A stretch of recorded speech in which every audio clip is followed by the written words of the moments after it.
Oh man, you shouldn't be out here. With Doc Ock on the loose, this could be the most dangerous night of my life. And yours. I'm David Gansel, and welcome to Armchair Imagineering. Right now, Disney is building its long-awaited and still currently unnamed Marvel Land at California Adventure, a land that everybody is going to compare to Marvel Superhero Island despite zero creative overlap. But the theme park scene has changed a lot since 1999, and as much as we all still love that Spidey ride, we have different expectations for our theme park experiences now. The frankly long overdue hot trend in theme parks right now is interactivity. Not just interactive attractions, but interactivity woven throughout the land, immersing you in the experience by allowing you to participate in the narrative. You're no longer just visiting places that characters happen to live, now you're an active part of the character's story. And as you engage in that story, you get to form allegiances. During Ghost Town Alive at Knott's Berry Farm, kids can sign up to be a deputy, or they can join the bandits and help rob the bank. At Star Wars Galaxy's Edge, you get to interact with spies and stormtroopers and even complete tasks in the app for the Resistance or the First Order. So as we await Disney's Marvel Adventure Island, it's fair to ask, will this land have interactive elements? How will kids find themselves swept up in the Avengers' adventures? During Summer of Heroes, there was a stage show called the Avengers Training Initiative, basically the DCA equivalent to Jedi Training Academy, but instead of lightsaber fighting Darth Vader, kids got to throw foam shields at this guy. The height of adventure! But it raises an unavoidable issue about interactivity in a Marvel attraction. The adventures that Marvel characters go on are dangerous. And as much as every kid might want it, Disney's probably not gonna let kids run along the rooftops and fly around with Stark weaponry physically fighting aliens.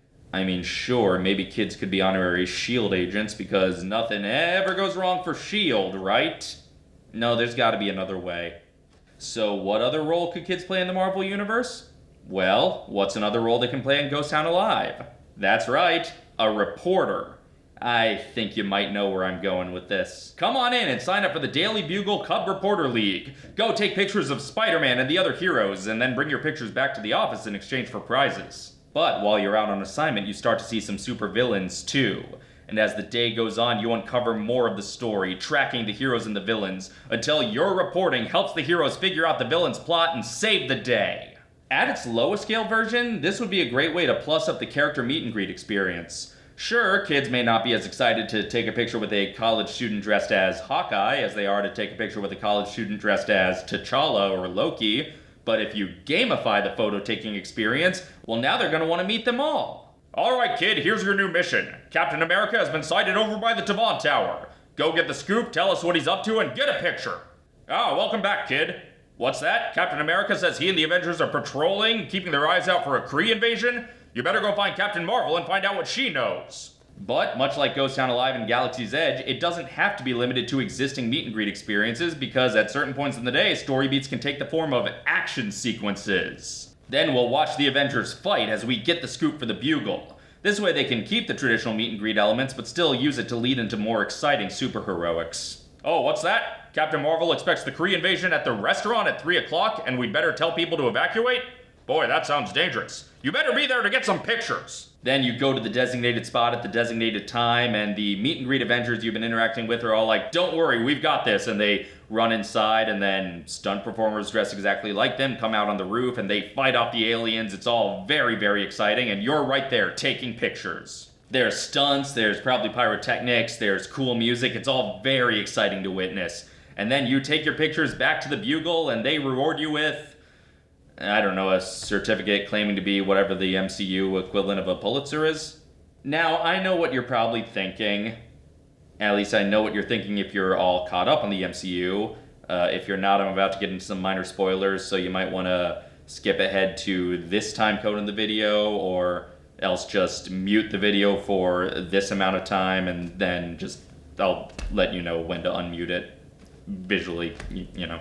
So yeah, right now you're probably thinking, this idea does not even come close to fitting in with the new Alex Jonesy version of the Daily Bugle presented in Spider-Man Far From Home. And yeah, that is true, but the Marvel Disney Park universe is not the same as the Marvel Cinematic Universe.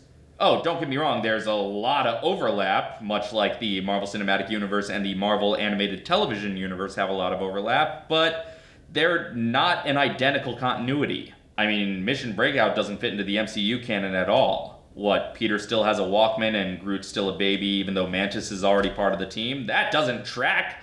No, it's a different timeline. A very, very similar timeline with as many of the same actors as they can afford, but not the exact same timeline. And California Adventure has already established the presence of a more traditional version of the Daily Bugle. I mean, sure, they put that stuff there before they knew what the movies would do with the Daily Bugle, but the fact that they acknowledged the Daily Bugle at all meant that they were okay veering off from the direction the movies were going in. So yeah, maybe they'd want to steer the land into a more specifically MCU-styled direction, but I feel like the traditional Daily Bugle is such an iconic part of Spider-Man's lore that they would trust theme park guests to understand what was going on. Besides, I fully expect this land to have several of the characters that we saw die in Infinity War and Endgame, so continuity is just, not really a concern here. Okay, that was really the only spoilery thing I wanted to address. Told you it was minor. Let's let the spoiler avoiders catch up now. Hey, welcome back, spoiler avoiders. You're just in time for the wrap-up. As always, Disney, I hereby give up all rights to this idea. It's all yours. You can have it. I won't make a fuss. You won't get any trouble from me. I won't even brag about it because for all I know, you are already going to do this or something very similar to it, and I'm just a really good guesser. So go ahead. All I want to do is enjoy this.